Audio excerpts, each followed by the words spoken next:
Assalamualaikum warahmatullahi wabarakatuh. Halo teman-teman semua, apa kabar hari ini? Semoga sehat-sehat dan bahagia selalu ya. Sekarang ini udah akhir bulan, bahkan akhir tahun di 2020. Aku mau sharing dan ajak kalian semua buat nulis perencanaan buat gajian di bulan Januari. Di sini aku mau kasih tahu dulu kalau aku bukan profesional atau udah jago gitu dalam hal mengatur keuangan. Jujur aja ini kali pertama aku buat budgeting ditulis seperti ini karena biasanya aku cuman buat di Excel aja. Sekarang aku mau coba untuk menulis seperti ini karena biar lebih simpel aja ketika catatannya sewaktu-waktu aku butuhin, gak usah buka-buka laptop gitu. Dulu, sebelum aku membuat rencana anggaran seperti ini, pengeluaranku selalu tidak terstruktur gitu, boros, dan selalu merasa kaya di awal bulan dan miskin di akhir bulan. Pokoknya miskin semiskin-miskinnya, bahkan sampai minus gitu. Keadaan itu tuh benar-benar membuat aku merasa nggak nyaman dan tersiksa gitu. Maka dari itu, aku mulai belajar membuat rencana anggaran. Pokoknya menurutku membuat perencanaan anggaran merupakan salah satu hal yang paling penting untuk menyelamatkan finansial keluarga kita. Di sini aku mencatatnya di buku dotet biasa, kalian bisa mencatatnya di buku tulis biasa, di Excel, di memo HP, aplikasi, atau di mana aja, terserah kalian, sesimpelnya pokoknya. Oh iya, aku juga mau tegasin ke kalian semua kalau pendapatan dan kebutuhan setiap orang itu pasti berbeda-beda. Jadi, jangan fokus ke berapa pendapatan aku dan berapa keperluan aku dan apa aja yang aku beli. Karena tujuan dari video ini adalah untuk membuat rencana anggaran sebelum gajian atau sebelum mendapatkan uang gitu. Bukan untuk memamerkan berapa gaji suamiku dan apa aja pengeluaran aku. Aku tidak terlahir langsung bisa berhasil dalam segala hal, termasuk dalam memanage keuangan. Setiap bulannya aku selalu berusaha agar semua pengeluaran aku itu sesuai anggaran yang telah aku rencanakan di awal.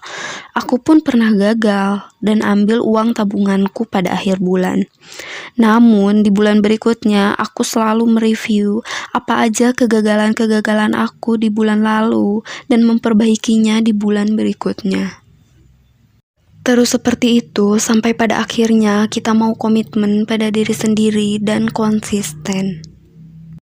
Jadi setiap bulannya itu berapapun gaji yang aku dapatkan dan berapapun gaji yang suamiku dapatkan, aku selalu budgetin pengeluaranku itu 3 juta setiap bulannya dan sisanya itu aku masukin ke tabungan atau sinking fund. Oh iya, buat kalian yang belum nonton video sinking fund aku, kalian bisa klik tulisan di pojok kanan atas ini. Di situ adalah video sinking fund aku atau tabungan aku yang lebih terarah. Budgeting kali ini aku membuatnya dengan sangat simpel. Yang pertama itu adalah kewajiban. Kewajiban yang harus aku utamakan itu meliputi sedekah, kasih orang tua atau mama mertua, dan arisan. Mungkin buat kalian yang mempunyai kewajiban bank atau cicilan, itu bisa kalian masukkan di poin kewajiban ini. Sedekah itu sebenarnya bisa berapa aja, berapapun nominalnya, itu yang penting kita ikhlas. Tapi kalau bisa diusahakan jangan kurang dari 2,5% dari pendapatan kita. Kasih orang tua juga itu sebenarnya bebas, bisa berapa aja, terserah kalian. Di sini aku budgetin 200.000 dulu. Nanti kalau ada rezeki lebih, insya Allah aku tambahin gitu. Aku juga punya kewajiban arisan mainannya di Aksa gitu, Smart Hafiz. Poin kedua itu adalah kebutuhan. Jadi kebutuhan itu bisa meliputi belanja bulanan, belanja mingguan, internet, jajan, operasional, dan lain-lain.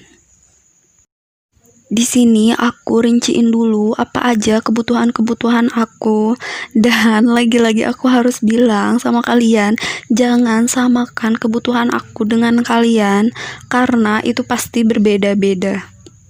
Untuk kebutuhan skincare aku di Aksa dan Pak Suami itu aku masukin ke belanja bulanan.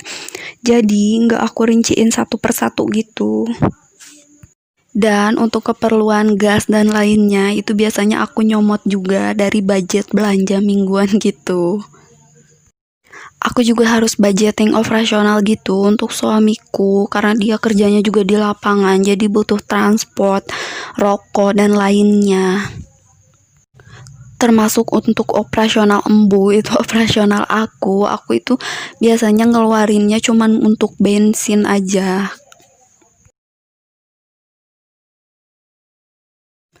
Untuk belanja bulanan itu biasanya aku budgeting 700.000.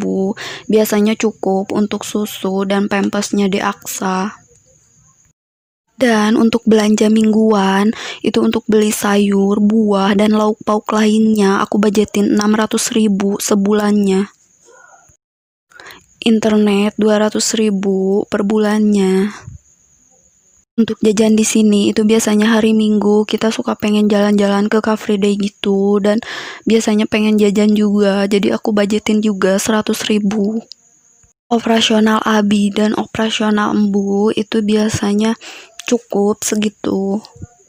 Dan ada sisa uang 50.000 ini aku biasanya pakai untuk dimana kalau ada temen yang nikah, ngelahirin, ini untuk beli kado gitu.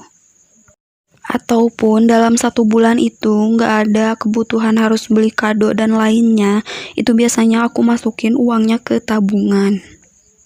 Sini aku totalin semua kebutuhan aku itu adalah Rp2.450.000. Dan setelah ditambah kewajiban aku itu totalnya pas Rp3.000.000. Sebenarnya berapapun pendapatan kita dan berapapun pengeluaran kita, itu kita tetap harus bersyukur. Karena dengan bersyukur itu bisa membuat kita menjadi lebih tenang dan damai. Jangan pernah melihat kanan, kiri, karena kanan kiri kita itu selalu ada tetangga yang rumahnya lebih mewah, mobilnya lebih bagus, dan fasilitas-fasilitas hidupnya lebih lengkap dibandingkan dengan kita.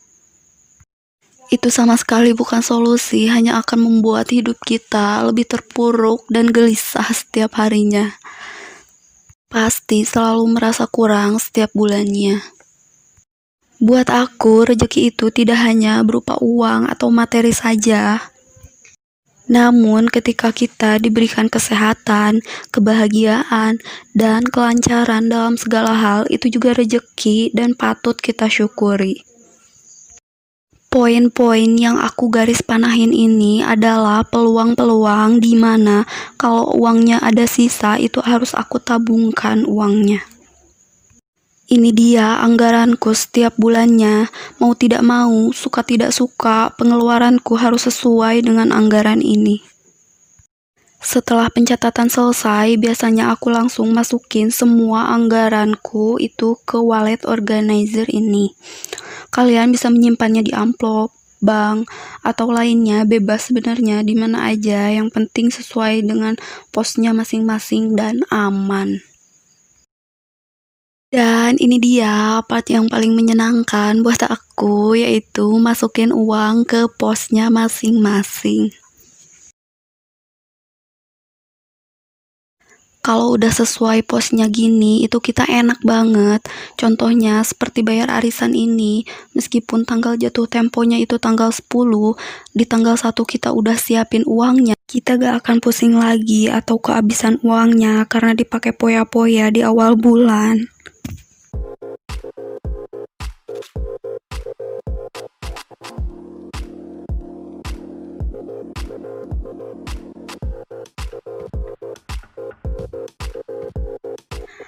Untuk budget jajan itu aku masukin ke sisa-sisa uang. Jadi dimana kalau sama sekali 1 bulan itu aku nggak jajan, uangnya bisa aku masukin ke tabungan. Meskipun itu nggak mungkin kalau nggak jajan sama sekali. Untuk uang operasional Pak Suami itu biasanya hanya beberapa jam aja di dompet ini, karena biasanya langsung aku kasihin semuanya gitu di awal bulan. Ini dia sisa uang jaga-jaga yang aku maksud tadi. Aku masukin ke pos tabungan dengan tujuan kalau uangnya gak kepake gitu bisa aku tabungin dan gak aku pakai jajan. Dan ini dia uang yang udah aku rapihin sesuai posnya, sesuai budgetnya masing-masing. Bismillahirrohmanirrohim. Mudah-mudahan pengeluaran di bulan Januari ini semuanya sesuai rencana anggaran di awal. Amin. Oke, segitu dulu video dari aku. Mudah-mudahan bisa menginspirasi kalian yang belum pernah membuat budgeting. Bisa mulai membuatnya dari sekarang. Oke, semangat untuk aku dan kita semua. Sampai jumpa lagi di video berikutnya. Wassalamualaikum warahmatullahi wabarakatuh.